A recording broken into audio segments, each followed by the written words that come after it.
Welcome to another video. My name is Robin, and as per usual, I am joined by Kirill. And today we're gonna discuss American Express. But before we dive into it, we will cover the grounds on actually what we will cover. So, as usual, we start with what's in the news, then we go over the company fundamentals, then it's followed by important ratios, and then the value for this video for you is we're going to leave you with the valuation of the company. And if you like the value that we deliver in this video, then make sure to subscribe and like the video. And if you want to actually use the system we have, then make sure to go to our website and you can subscribe to the sheet yourself. Sorry, the app. So the link is in the description. You can do a free trial or you can do a cheap subscription. There you go. All right. American Express. Kirill, what's in the news? Yes, sir. Yeah. What do we have? We have a Q3 earnings call of Amex, right? And to be honest, it was not that bad, right? If we're gonna go through the numbers right now, actually, so you can see EPS was 3.49, not bad. Revenues up 8% year over year, 16.6 billion, looking good. Revenue growth expectations are also around 9%, not that bad, right? Net cards fees growth 18%, good. Bill business growth 6%, growth all over the place, right? Exactly. And what happens when we look at the stock price, we see a plummet. And Kirill and I, or at least a plummet, just some decrease that is noteworthy. And we have been discussing this because both Kirill and myself are investors in Amex. So we, of course, have been debating on what's happened. And it turned out from other news sources that because they missed their revenue target that was set by the analyst, the share price tanked a bit. And then you think to yourself, by how much did they miss their revenue target? Is it comparable to the drop in share price? No, not at all. The drop, or at least the difference between what they made or what they achieved and what the analysts expected was 0.35%. And that's met with this decrease in share price. Well, that sounds a bit silly to me. And then we looked further and we also noticed that the analyst also had some findings or at least some thoughts about their profits, and they shattered those. I mean, we're talking about that they made that target. So it's just weird that, everything is looking very bright and then they get slapped on the fingers just because they missed their revenue goal by 0.35%. It's crazy. That's insane. Yeah, but on the other hand, then yeah, it's just saying one more thing that the market is irrational. But then if you can understand that, it just plays to your advantage, right? So that's a good thing. Exactly. So yeah, that's in the news, and I think we can move over to our web app and go into the fundamentals of Amex. You mean the one that was launched yesterday, huh?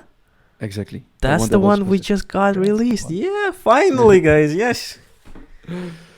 So yeah, we can give you a quick background on American Express. So it used to be just a mailing service back in the day, and then they partnered together with Fargo, like in the Wild West days, to find some method of money exchange, and that's when American Express was founded. Basically, what they do now is, of course, what you know them for. You know them for their credit cards, and what's actually quite interesting to note is that even though Mastercard has the biggest share, or at least the biggest market share. We talked about this in our last video. You can check it up here. With they I mean American Express, have more revenue and more profits than Mastercard. So yeah, let's see if there's any good value to be gained here. I mean, Kirill and I love this company so much, so we might be a bit biased. But of course, you can check the numbers for yourself and see whether our excitement is justified. So we can start with the margins, 60% healthy, very good. PE ratio. I haven't looked up what the PE ratio is for financial sector. I will just quickly look it up so we can see. Yeah, I can just also put in terms of a comparison, right? If you, for example, are going to check it with the other competitors, they're not direct competitors, but still, for example, Visa, it's a little bit bigger, around 30. But if you're, for example, going to compare it to MasterCard, that's going to be way bigger. And you can just see it already here. So the P ratio MasterCard is 37. So American Express is not so expensive if you would compare it to the direct peers. So Yeah. that's good to see, right? Yeah, so that might be the first indication that American Express might be, you know, a better value compared to the other two companies. Yeah, and then operating margin is 21%, which is good. We would like to see this above 20%, Yeah. and it beats it, so all good. All right. Do you have anything else, or we Um, go to the yeah. If we check the other company metrics? foundations, yeah, I think it's green all the way, right? That's also great to see. And then even what's better about it is that even though the revenue growth is less than double digits, so it's almost 10%, but the net income growth and the free cash flow growth is way bigger than that. So the company is doing very well in terms of the improving its operational efficiency and effectiveness. So that's great to see as well. Yeah, exactly. Yeah, and then what you can see here, of course, all green check marks, and I think then we can move to the key financial ratios. Yes, sir. So yeah, everything's looking on the bright side. However, the selling and general expenses are rising as well. We can see in a bit if that's a big problem or not.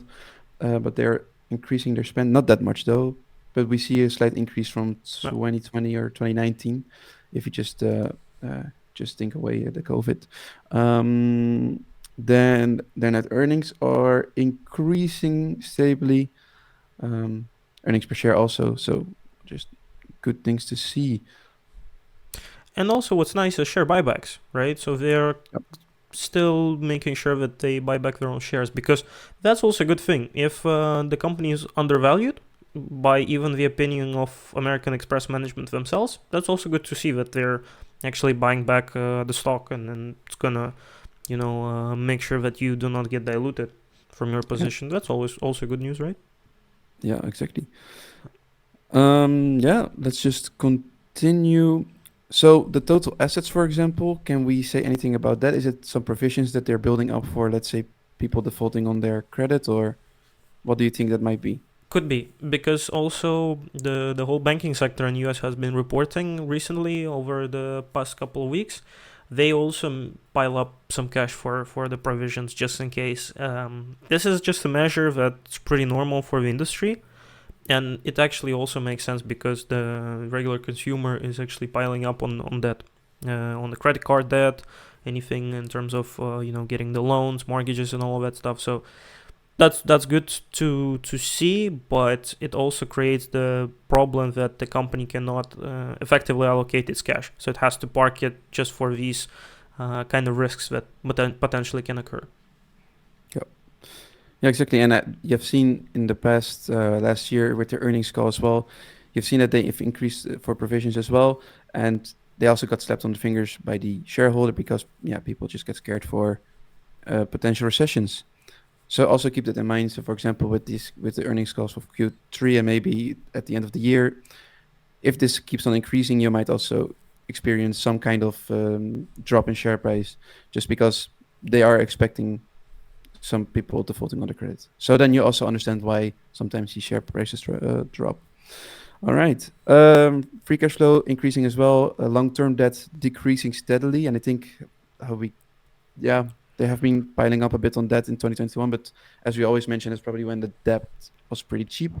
No. So nothing to worry about here. And it's also quite marginal in comparison to, let's say, the total assets proportion. It's 39 billion in comparison to 205. It's a it's pretty small, so they Yeah. can pay it out pretty quickly. Even like if we check, for example, the free cash flow of 13.6 billion, so they can pay it all out in a matter of 3 years or something. So that's not bad at all. Hmm. Exactly. All right. Then we continue to the key Yeah. ratios. Mm-hmm.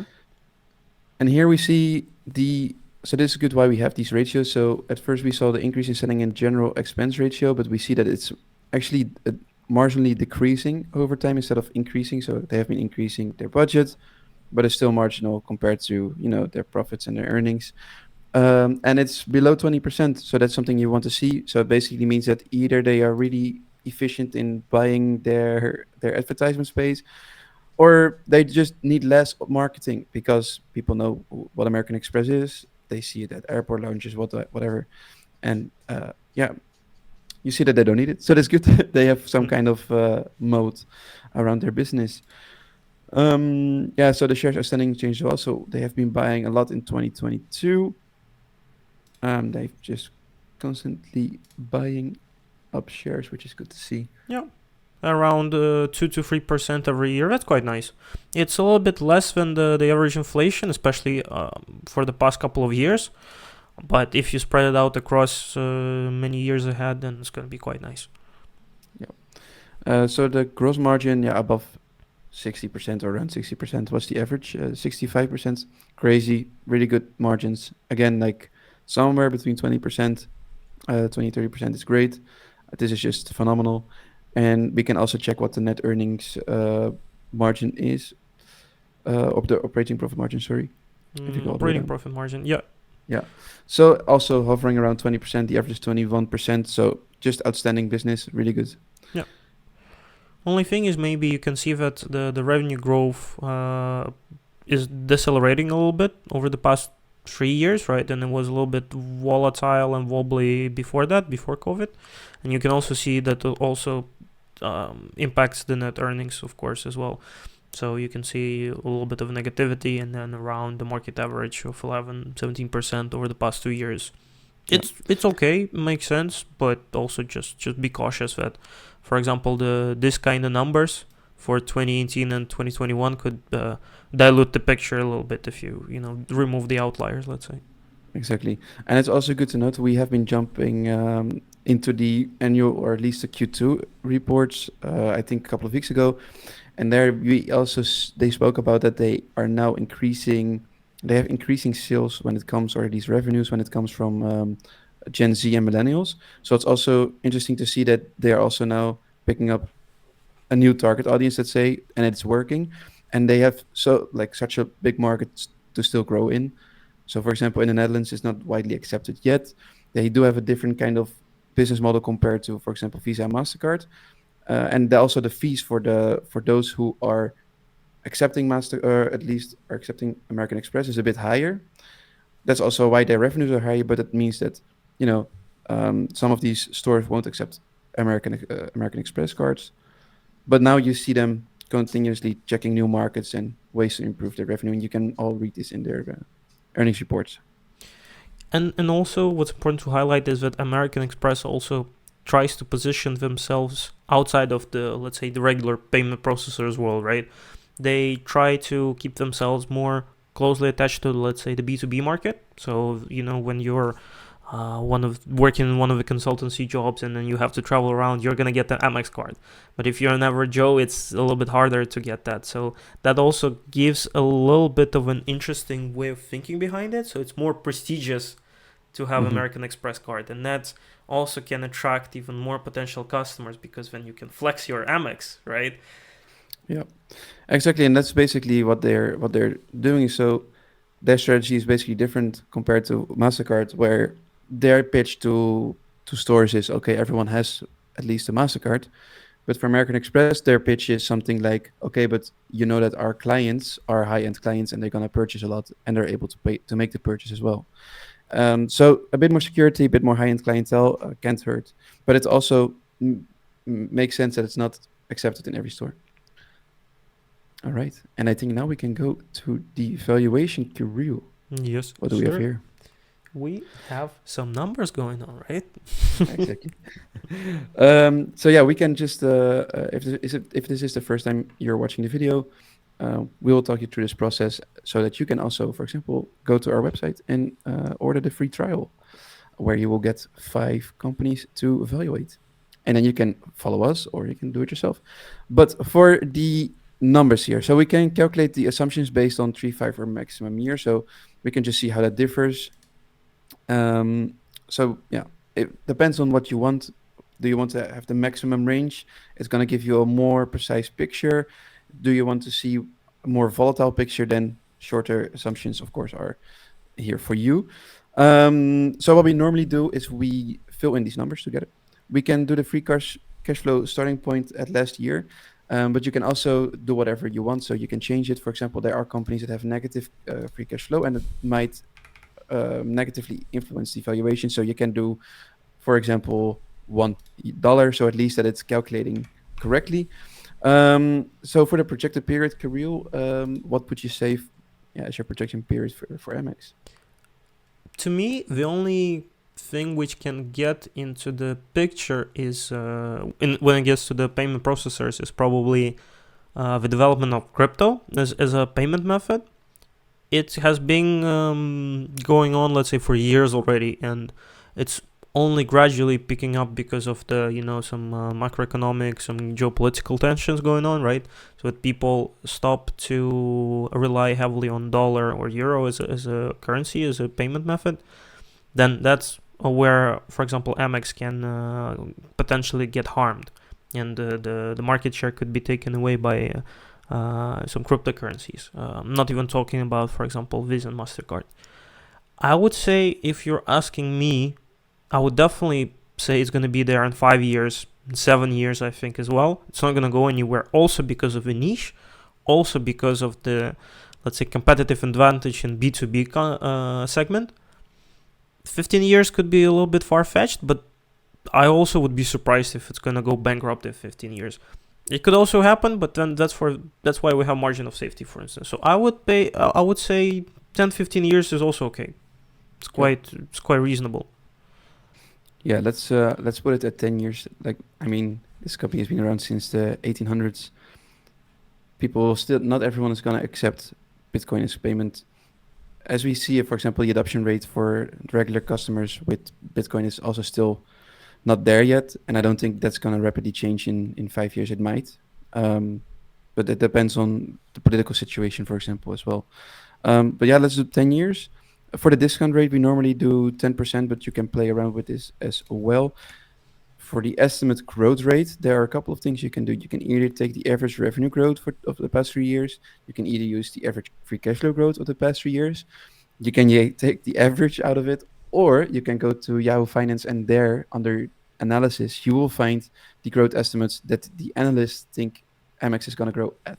So they say Amex is going to grow at 15% per year for the next 5 years. Mm-hmm. Yeah, we can put that. Also, the revenue growth for the past 5 years was even 17%, and the free cash flow growth was 72, which was, wow, of course, very great numbers during the COVID times, I can imagine. But yeah, 15% I think is reasonable, even a little bit too optimistic, but yeah, it's very much doable, I think. Yeah, even if we just take we could do, for example, some more conservative estimates, like 13%, but we can do this after the valuation. So the projected PE ratio, here you can take the PE ratio for the 5-year average, or 7-year, or the maximum year, whatever you like, or whatever is most realistic. Yeah. So if we can do max, we can see how it changes over time. So it's just always around 19. So just for the average in the past 8 years, been 20 for the past 5 years. Yeah, about 20 is about right, I think. Yeah. It's already not that expensive if you compare it to some big tech companies, so 20 is quite nice. All right, and then for the required rate of return, that's all up to you. If you want to make double baggers, you can just put in 100% or 200%, but of course it's gonna limit the scope of the amount of companies that are gonna be undervalued or fair valued. But if you really want to have those big or these high hitting companies, then for sure you can go about this way. Here, what we normally say is, because you're stock picking, you're taking on a bit more risk, and compare that to the returns of the S&P in the past has been between 7 and 10%, and because you're stock picking, you have that much more risk, so you want to be compensated for that as well. So normally we do around 11 or 12%. Yeah, let's do 11. I think that would be even too nice to have, of course. Yeah. And then for the margin of safety, it's up to you. So it's how well do you know the industry? What is your own risk tolerance? And for us, we have been investing in Amex for the last 2 years, I believe, maybe a bit longer.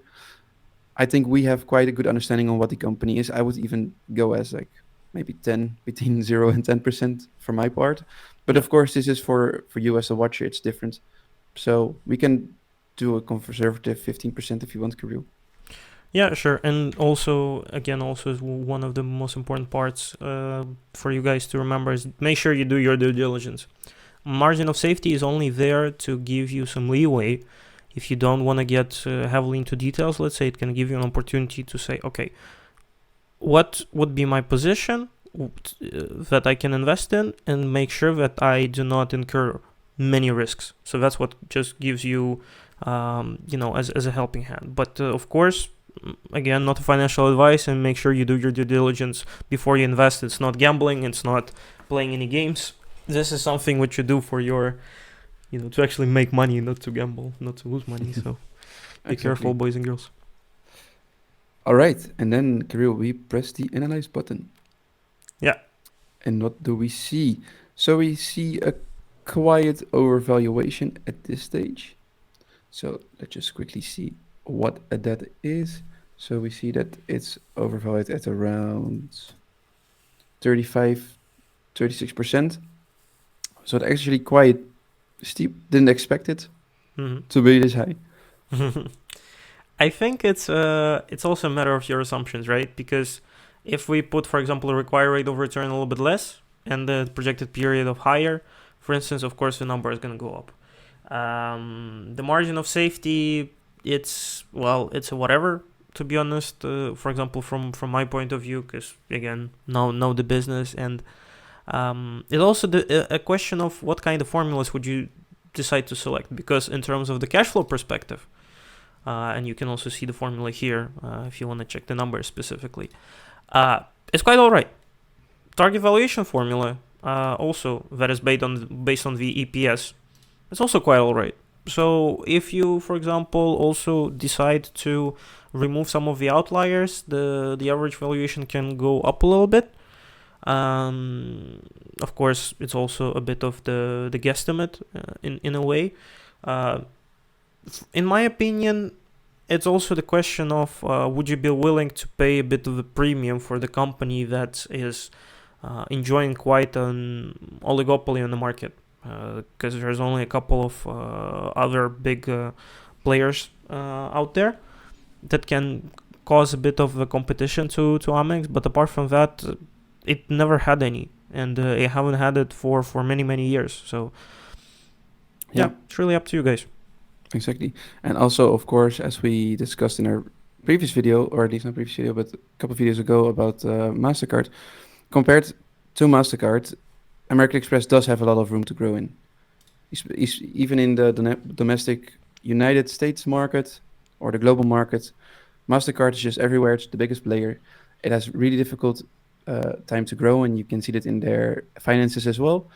But with Amex, it's a different story. So, like you said, Kirill, it's up to you as the viewer what kind of premium you want to pay for that. Yeah. All right. And I think with that said, we can go back to what we used to do back in the days. Kirill, Yes. where can we get this web app?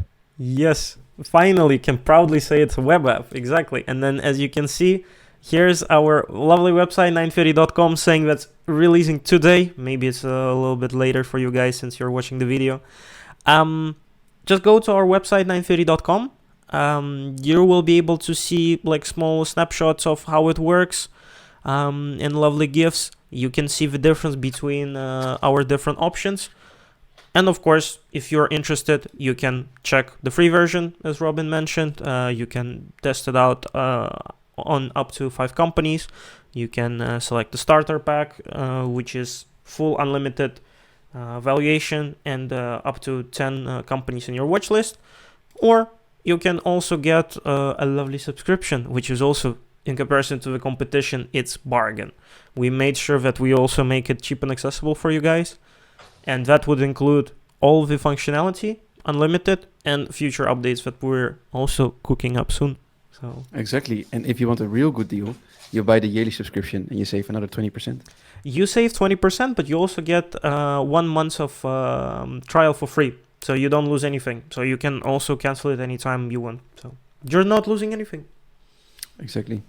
All right. And with that said, thank you for watching. If you like the content we make sure to like and subscribe. We try to publish 2 videos every week.